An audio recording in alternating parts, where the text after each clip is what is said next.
మా సౌమ్యతో ఆ బంగారు రాజు పూజ చేయడం జరగనప్పుడు నా చిన్న మనవరాలు సత్యకు మురారికి పెళ్లి చేసి స్వామివారి కళ్యాణం జరిపిస్తాను.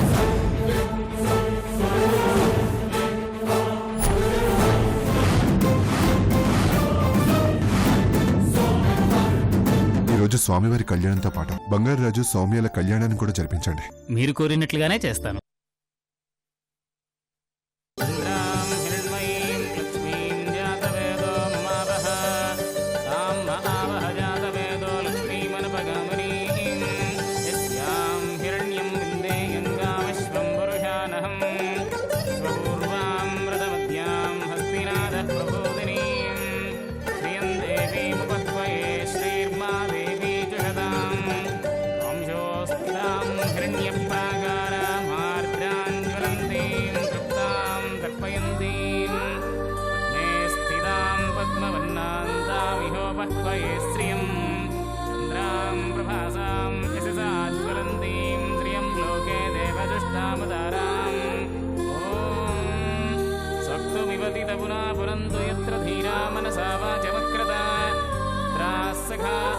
सख्यानयादे भद्रेशां लक्ष्मीर्निहिताधिवाची पुरीमिमायस्य लीलानि दक्षत्ये गपदी द्विपदी सा चतुष्पदी अष्टापदी नवपदी बभूवृषी सहस्राक्षरा परमेव्योमन् तद्विष्णोः परमं पदगं सदा पश्यन्ति सूर्यः दिवीव चक्षुरा ततम् रक्षाबन्धनमुहूर्तस्सु मुहूर्तोऽस्तु सुमुहूर्तकाले सूर्यादीनां नवानां ग्रहाणां मत्यन्तानुपीपदे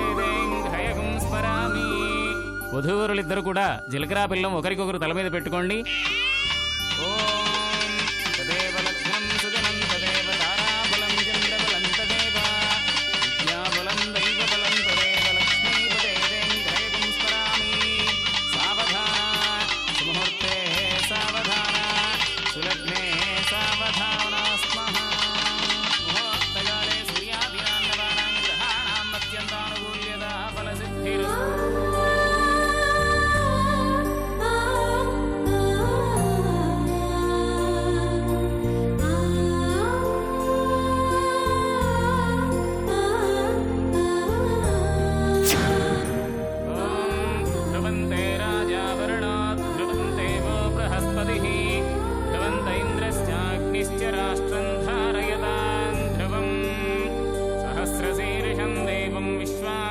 విశ్వశంభువం విశ్వన్నారాయణం దేవమక్షరం పరమం పదం విశ్వతః పరమాన్ నిత్యం విశ్వన్నారాయణగుం హరిం విశ్వమేవేదం పురుషస్తద్విశ్వముపజీవతి అయం ముహూర్తస్సు ముహూర్తో అస్తు.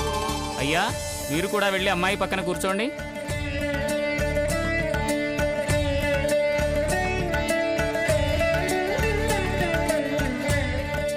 బంగారాజు వెళ్ళి లేవరా. ఓం ధ్రువంతే రాజా వరుణాత్ ధ్రువందేవో బృహస్పతిః ధ్రువంత ఇంద్రశ్చాగ్నిశ్చ రాష్ట్రం ధారయతాం ధ్రువం. ఓం హిరణ్యవర్ణాం హరిణీం సువర్ణరజతస్రజాం చంద్రాం హిరణ్మయీం లక్ష్మీం జాతవేదో ఉమావహ తాం మహావహ జాతవేదో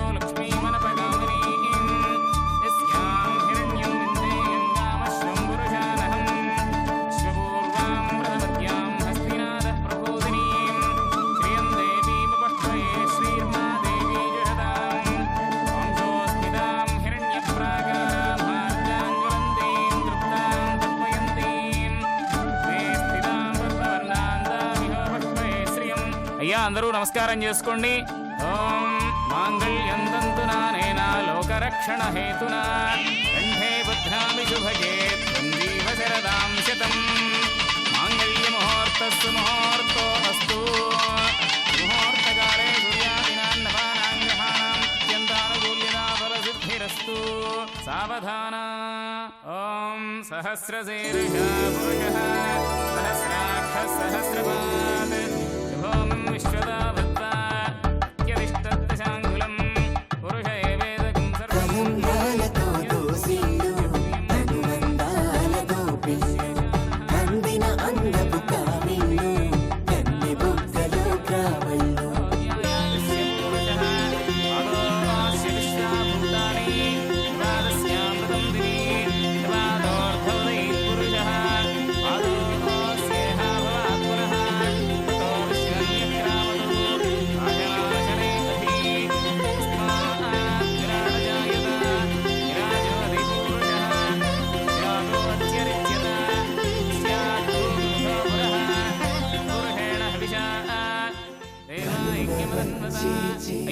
మీరు ముందు నుంచొని అగ్ని ప్రదక్షిణ చేయండి.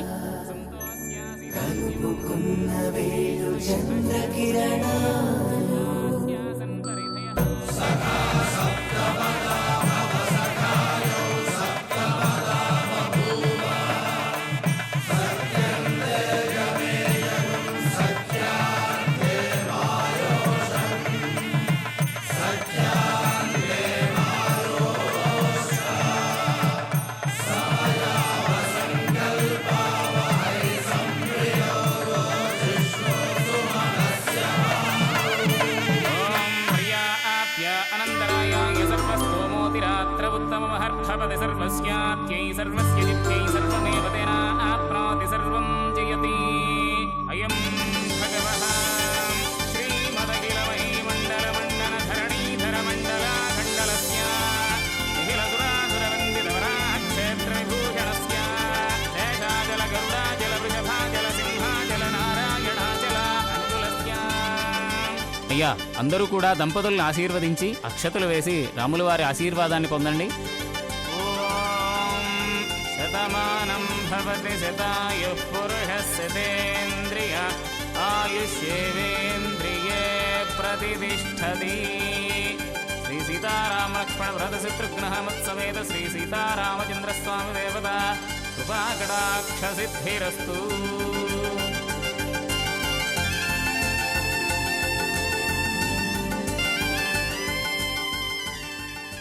నాన్న కోసం ప్రాణాన్ని ఇవ్వాల్సిన దానివి. నాన్న ప్రాణాలు తీయాలనుకున్నావు కదమ్మా. ఈ జన్మలో మీ మధ్య ఇంత వైర్యం ఉంటుందని నేను అస్సలు ఊహించలేదు. కానీ ఇప్పుడు నీ మొహం చూస్తుంటే నీలో మార్పు వచ్చినట్టుగా నాకు అనిపిస్తుంది. నువ్వు మారి నాన్నను కలుసుకోవాలి. మీ పెళ్లి కూడా ఇలాగే జరగాలి.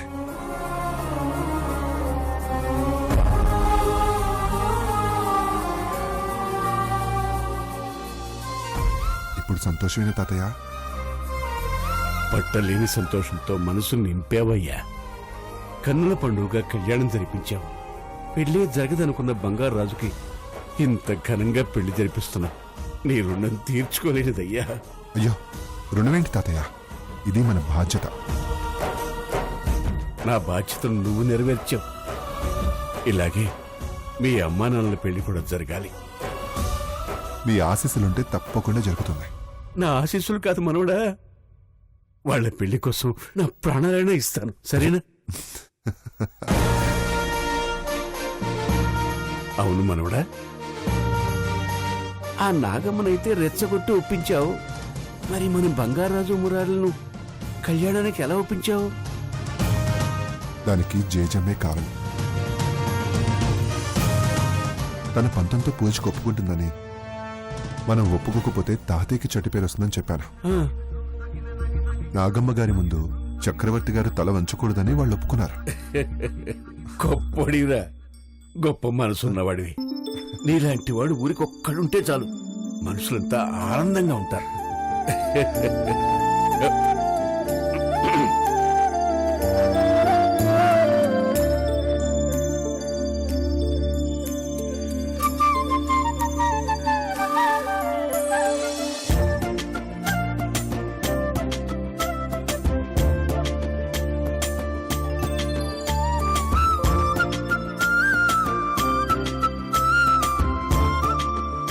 చాలా ఆనందంగా ఉందండి. మీ రెండు కుటుంబాలు కలిపి ఊరికి పెద్ద ఉపకారం చేశారు. మీ పేరు చెప్పుకొని జనం 10 కాలాల పాటు చల్లగా ఉంటారు. మాదేముందయ్యా, అంతా పైవాడి లీలా.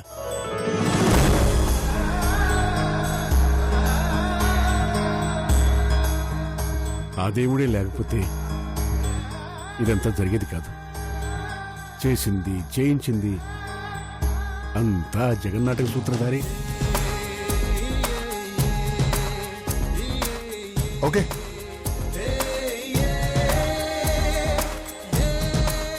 హ్యాపీగా పూజ జరిగిపోయింది. జనం తృప్తిగా భోంచేశారు. ప్రెసిడెంట్ గారు, ఇంక ఈ ఊరికి ఏ ఆపద రాదండి. కొంచెం ఆ అమ్మోర్ని శాంతించమని చెప్పండి.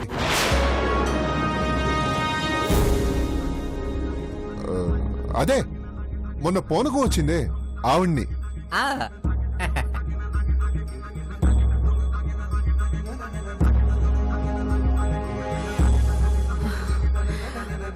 పదండి పదండి పదండి.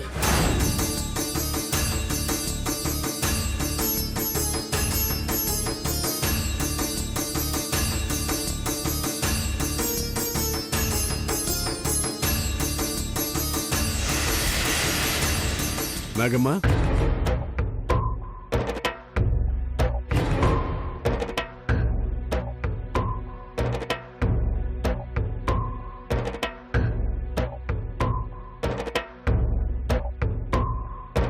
నీతో 2 నిమిషాలు మాట్లాడాలి.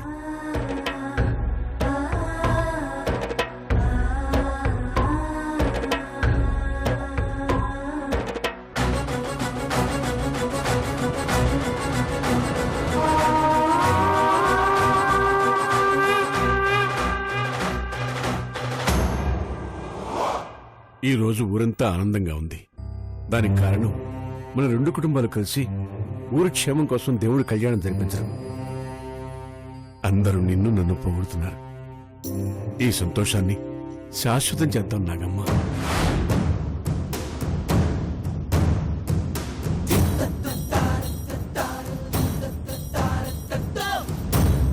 జరిగిందేదో జరిగిపోయింది. గతాన్ని మర్చిపోయి అంతా కలిసిపోయి సంతోషంగా ఉందాం నాగమ్మ. మనం ఆరిపోయే దీపాలు మన కోసం కాకపోయినా పిల్లల భవిష్యత్తు గురించి ఆలోచిద్దాం.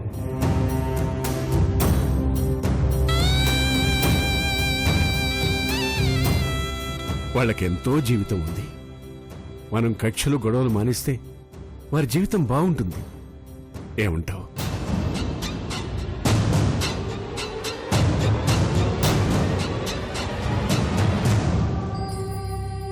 సరే, అలాగే.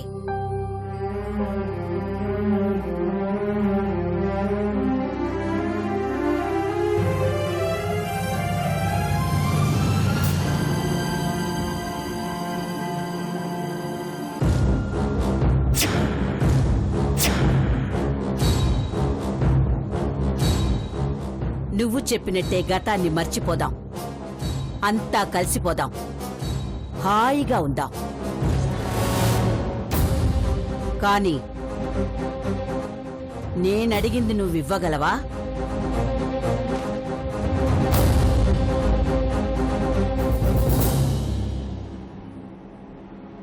ఏంటి నాగమ్మ, నీకేం కావాలో చెప్పు. మన 2 కుటుంబాలు కలిసిపోయి ఆనందంగా ఉంటాయంటే నేను ఏమి ఇవ్వటానికైనా సిద్ధమే నాగమ్మ.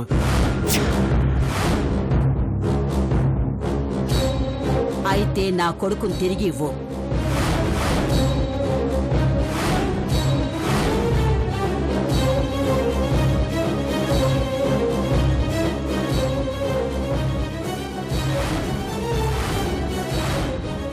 పాతికేళ్లుగా అల్లారు ముద్దుగా పెంచుకున్న నా కొడుకు నీ కొడుకు ప్రేమ వల్ల చనిపోయాడు. మళ్ళీ తిరిగి తీసుకురా. నేను నీతో కలిసిపోతాను.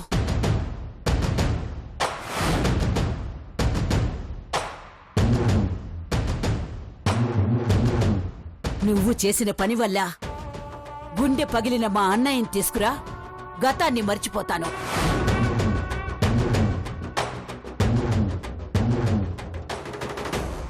తెగిన దాని తాళిని తీసుకురా. పోయిన మా పరువు గౌరవాన్ని తీసుకురా. మేము పడ్డ అవమానాల్ని తుడిచేయి. అప్పుడు నువ్వు చెప్పింది చేస్తాను.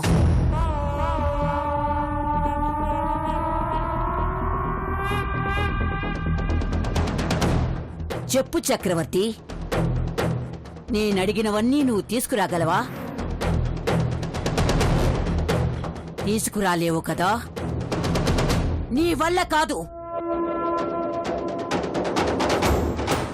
అలాగే గతాన్ని మర్చిపోవడం కూడా నా వల్ల కాదు.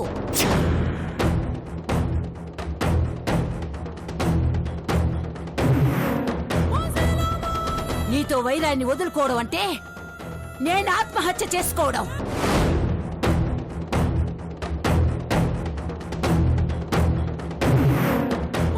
నిన్ను నన్ను ఈ జనం పొగుడుతున్నారన్నావు కదా? నన్ను నిజంగా ఈ జనం పొగట్టం లేదు. నేనంటే భయం వాళ్ళకి. పొగిడినట్టు నటిస్తూ నన్ను ఎగతాళి చేస్తున్నారు. నేనంటే గౌరవం లేదు వాళ్ళకి.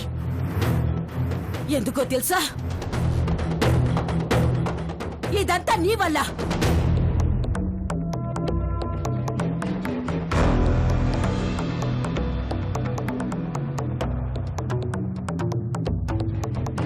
వల్ల పరువు పోయింది, ప్రాణాలు పోయాయి, గౌరవం పోయింది.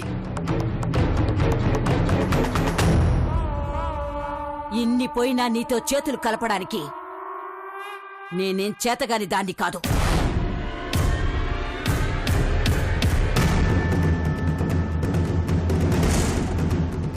మాకు ఏదైతే జరిగిందో నీకు అదే జరిగేలా చేసే వరకు నేను నిద్రపోను చక్రవర్తి.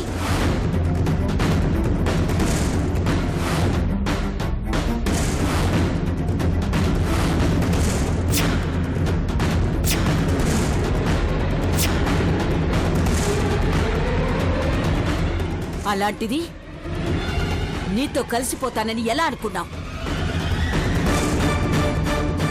కల్లో కూడా ఊహించకు. పదండి.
మురారి ఎలా బ్రతికొచ్చాడు? నా కళ్ళ ముందు విషం తాగి చనిపోయినవాడు ఏ అద్భుతం జరిగి ప్రాణాలతో బయటపడ్డాడు? ఏం జరిగింది?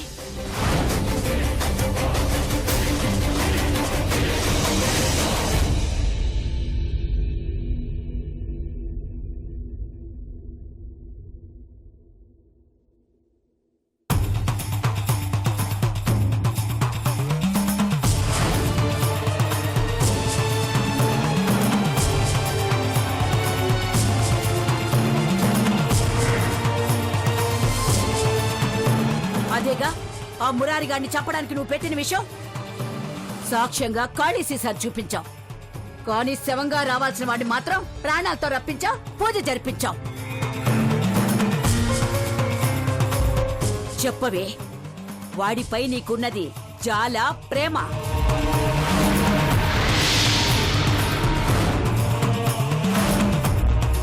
వాణ్ణెందుకు వదిలేశావు? చంపడం పాపమని జాలిపడి వదిలేసావా? లేక మీ అక్కకి ఆ దుర్మార్గుడిపై ప్రేమ పుట్టినట్టు నీకు వాడి తమ్ముడిపై ప్రేమ పుట్టిందా? చెప్పు, వాణ్ణెందుకు వదిలేశావు? లేదమ్మమ్మా, నాకతనిపై జాలి ప్రేమ ఏమీ లేవు. అబద్ధం చెప్పకు. పొద్దున్న అక్కడి నుంచి రాగానే నీ మొహంలో తేడా గమనించాను. ఊరి పెద్దలొచ్చి వాడు లేవలేదని చెప్పినప్పుడు నువ్వు మదన పడ్డం చూశాను. గుళ్ళో వాడు ప్రాణాలతో తిరిగొచ్చినప్పుడు నీ కళ్ళల్లో సంతోషం చూశాను. అంటే నీలో ఏదో తేడా. ఏంటది? ఏం లేదమ్మమ్మా. నాపై ఒట్టేసి చెప్పవే, నువ్వు నిజంగా వాడిని చంపడానికి ప్రయత్నించావా? నీ మీద, అమ్మ మీద, అక్క మీద, అందరి మీద ఒట్టేసి చెప్తున్నాను. నా చేతులతో తాగే నీటిలో విషం కలిపాను. నా కళ్ళ ముందే తాగి పడిపోయాడు. అప్పుడే నన్ను చనిపోయాడనుకొని నీకు ఫోన్ చేశాను. మరి ఎలా బతికొచ్చాడే? వాడేమైనా వరపుత్రుడా? విషం తాగినా చావకుండా దేవుడేమైనా వాడికి వరం ఇచ్చాడా? ఏ దేవుడు వాడిని కాపాడాడు? వాడికి అదృష్టం, మనకి దురదృష్టం ఎందుకు పట్టింది? మనకి అవమానం, వాడికి సన్మానం ఎలా జరిగిందే?